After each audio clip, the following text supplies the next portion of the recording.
नमस्कार, स्वागत है आपका। आप देख रहे हैं हमवतन टीवी और मैं हूं आपके साथ अजीत। राजधानी दिल्ली में अक्सर लोग अपनी समस्याओं के विरोध प्रदर्शन करते हुए प्रदर्शन करते नजर आते हैं। जगह जगह जब उनकी समस्या का समाधान नहीं होता है तो लोग सड़कों पर भी उतर जाते हैं। लेकिन आज हम आपको कुछ ऐसी तस्वीर दिखाने जा रहे हैं जो अपनी समस्याओं के लिए जिन्होंने सांकेतिक प्रदर्शन करते नजर आ रहे हैं, जो कहीं ना कहीं तमाम प्रशासनिक अधिकारी और तमाम जनप्रतिनिधि पर एक जोरदार तमाचा भी है। मैं इस वक्त मौजूद हूँ दिल्ली के रोहिणी सेक्टर 23 इलाके में, जहाँ की जो तस्वीर है वो तस्वीर अगर आप देखेंगे तो कहीं ना कहीं ये सोचने पर मजबूर हो जाएंगे कि यहाँ के लोग आखिरकार किस नारकीय जीवन में जीने को मजबूर है, किस स्थिति में लोग जी रहे हैं। यहाँ के स्थानीय लोगों का कहना है कि ये जो तस्वीर है ये तस्वीर आज की नहीं है, बीते महीनों भर की नहीं है, लगभग कई साल बीत चुके हैं, लेकिन यहाँ की तस्वीर जस की तस बनी हुई है। लोगों का कहना है कि वो चाहे विधायक हो, निगम पार्षद हो, सांसद हो, तमाम जनप्रतिनिधि के पास अपनी समस्याओं को लेकर के पहुँचे हैं, लेकिन उन्हें केवल आश्वासन के अलावा और कुछ भी नहीं मिला और धरातल पर उसका कुछ भी नज़र नहीं आया। शायद इसी का नतीजा है कि अब रोहिणी सेक्टर 23 के स्थानीय लोगों ने अपना विरोध जताते हुए एक सांकेतिक धरना कह सकते हैं, सांकेतिक प्रदर्शन कह सकते हैं कि जब तक रोड नहीं तब तक वोट नहीं। ये इन्होंने विशेष तौर पर यहाँ के तमाम जनप्रतिनिधि को, तमाम जो संबंधित अधिकारी हैं उन तक एक संदेश पहुंचाने का प्रयास कर रहे हैं कि अगर आप हमारे क्षेत्र की ओर नहीं देखेंगे तो हम यहाँ का जो वोट है, आप वोट के अधिकार भी नहीं रखते हैं। क्योंकि जब लोकतंत्र है और लोकतंत्र में जब भी कोई सरकार चुन करके आती हुई है, चुनी हुई सरकार जब आती है तो वो कहीं ना कहीं आम जन के वोट बैंक से ही आती है।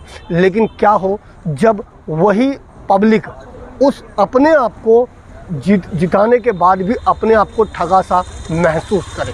और यहाँ सेक्टर 23 में यहाँ के स्थानीय लोग कुछ ऐसा ही महसूस कर रहे हैं, जब लगातार हर बार सरकार चुने जाने के बावजूद भी जब यहाँ के क्षेत्र में यहाँ कोई काम होता नज़र नहीं आ रहा है तो यहाँ के लोग अपने आप को ठगा सा महसूस कर रहे हैं और मजबूरन इन्होंने सांकेतिक प्रदर्शन करते हुए ये बोर्ड लगा दिया है कि जब तक रोड नहीं तब तक वोट नहीं, ताकि शायद इसी बहाने यहाँ के जो भी स्थानीय जनप्रतिनिधि हैं शायद उनको शर्म आए और वो इस ओर अपना ध्यान आकर्षित करें। हमारे साथ कुछ यहाँ के जो क्षेत्र के लोग भी हैं जिनसे हम जानेंगे कि आखिरकार ये जो समस्या है ये कब से है और किस तरीके से ये यहाँ के लोग इस समस्याओं से जूझते नजर आ रहे हैं। सर, क्या नाम है आपका? सचिन गुप्ता। सचिन जी, अगर मैं ये बात कहूँ, जिस तरह से मैं देख रहा हूँ कि यहाँ के रोड को लेकर के आपने एक सांकेतिक प्रदर्शन कहीं ना कहीं इसे कहा जा सकता है, क्या ऐसा नौबत आई जो ये बोर्ड लगा करके आप एक संदेश देना चाह रहे हो, क्यों?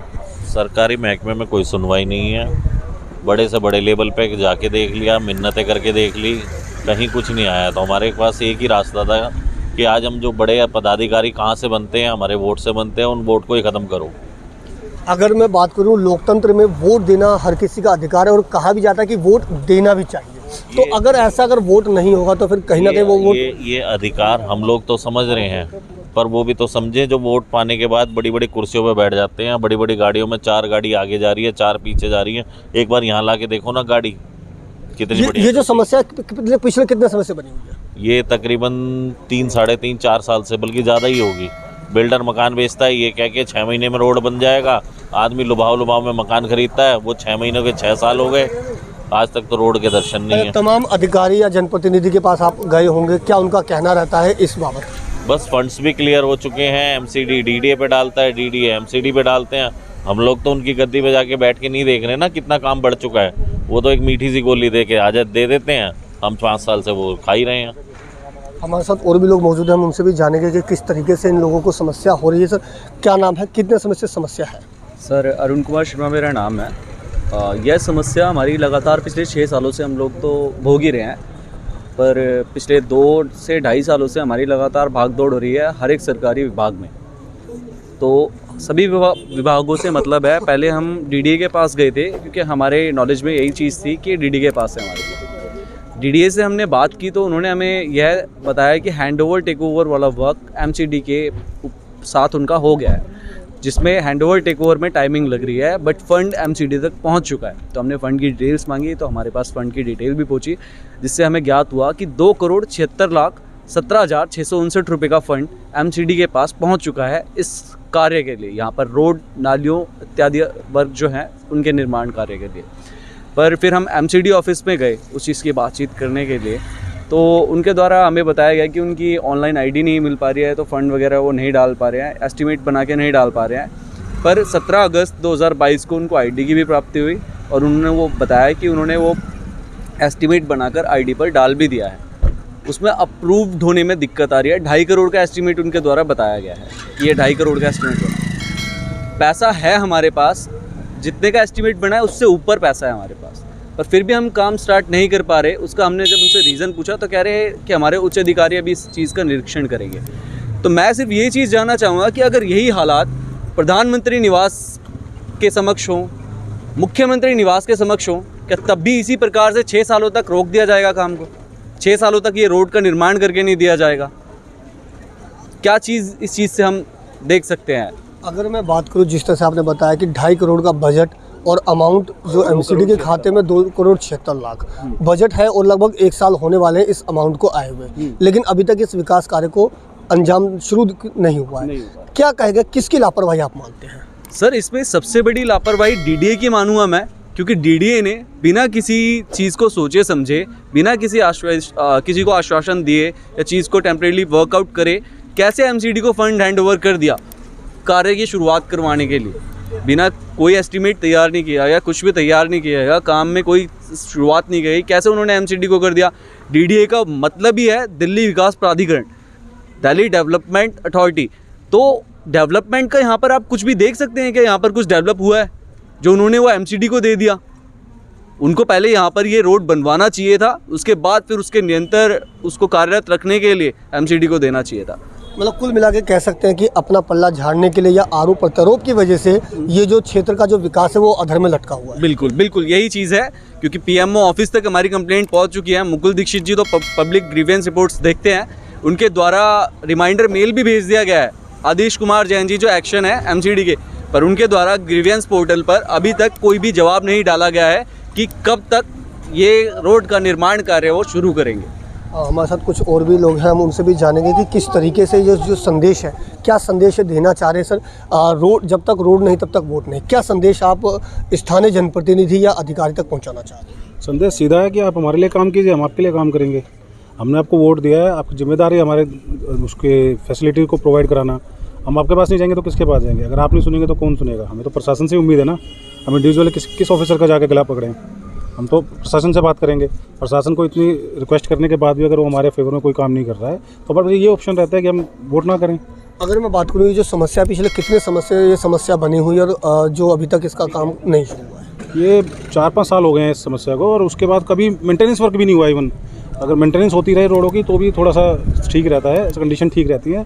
आप देख सकते हैं आधा फुट के गड्ढे हैं, सीनियर सिटीजन्स हैं सोसाइटी में, बच्चे हैं, लेकिन कोई सुनवाई नहीं है हमारी। अगर मैं बात करूं, तमाम शायद आप लोग स्थानीय जनप्रतिनिधि के पास भी गए होंगे, संबंधित विभाग के अधिकारी के पास भी गए होंगे, उनका क्या जवाब रहता है? अभी हमने अपने एमएलए साहब को बुलाया था 15 अगस्त पर झंडारोहण के लिए। वो आए थे, उन्होंने भी प्रॉमिस किया था कि सितंबर एंड तक काम स्टार्ट हो जाएगा, लेकिन देख रहे हैं अब अक्टूबर भी आधा महीना निकल चुका है, कोई काम नहीं हुआ है।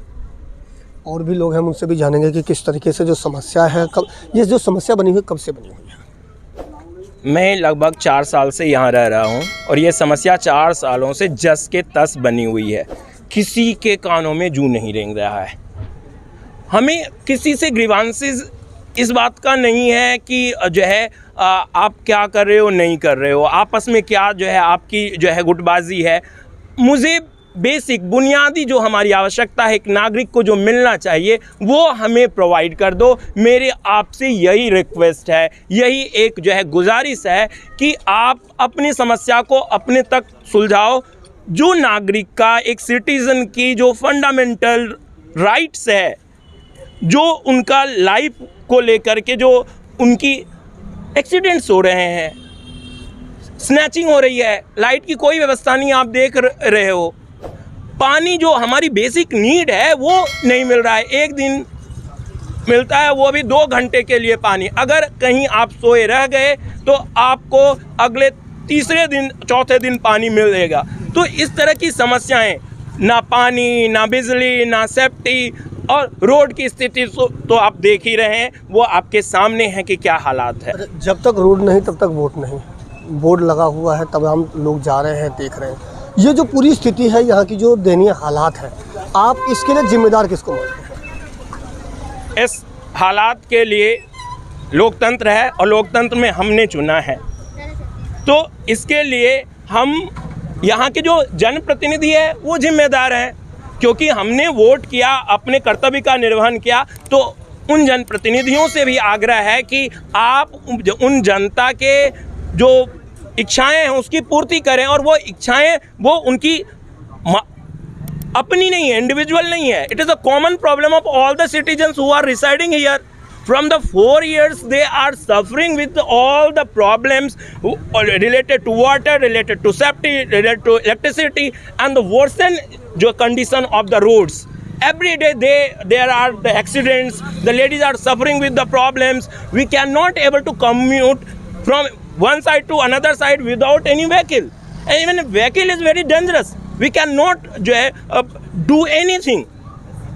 हम अपने घरों में बंद हो गए हैं, बाहर नहीं निकल पाते। थोड़ी सी बारिश हुई, हमारी जो लेडीज़, हमारे घर के लोग बाहर निकलने से कतराते हैं कि नहीं, मैं इस कीचड़ में कैसे जाऊंगे, इस गड्ढे में गिर जाऊंगे, एक्सीडेंट हो जाएगा। बुज़ुर्गों की हालत ख़राब है। तो मेरी गुजारिश है उन जनप्रतिनिधियों से, कृपया सुध लीजिए, जनता आपकी है, आपको चुना है, आप इनके समस्या का समाधान कीजिए। तो जिस तरह से यहाँ के जो स्थानीय निवासी हैं, पूरी किस तरीके से इनका जो कहना है कि तमाम लोग, विशेष तौर पर महिलाएं और बुज़ुर्ग, इस रोड की समस्या से जूझ रहे हैं। आए दिन यहाँ पर जो दुर्घटनाएं हैं वो भी होती है। दुर्घटनाओं का जो शिकार है ख़ास तौर से महिलाएं और बुज़ुर्ग यहाँ पर होते हैं। आए दिन जो बच्चे हैं वो भी इस दुर्घटना का शिकार होते रहते हैं। तो इनका साफ तौर पर कहना है कि वोट दे करके इन्होंने अपना कर्तव्य पूरा कर लिया है। अब जो यहाँ के स्थानीय जनप्रतिनिधि हैं, जो चुने हुए जनप्रतिनिधि हैं, उनका कर्तव्य बनता है कि वो इस क्षेत्र की ओर देखें, इस ओर आएँ और अपने कर्तव्य को पूरा करते हुए यहाँ के जो स्थानीय लोगों की जो मूलभूत सुविधाएं हैं उनको वो प्रदान करें। आपको बता दें कि ये जो सेक्टर 23 का इलाका है, दिल्ली का बवाना विधानसभा के अंतर्गत आता है। अब ऐसे में देखना ये होगा कि स्थानीय जनप्रतिनिधि कब तक इन लोगों की सुध लेते हैं और यहाँ के जो लोग हैं एक बार जो अपनी मूलभूत जो सुविधाएं हैं उसको ले पाते हैं। खैर, अब ये देखने वाली बात होगी। दिल्ली से अपने सहयोगी दीपक ठाकुर के साथ अजीत कुमार की रिपोर्ट, हम वतन टीवी।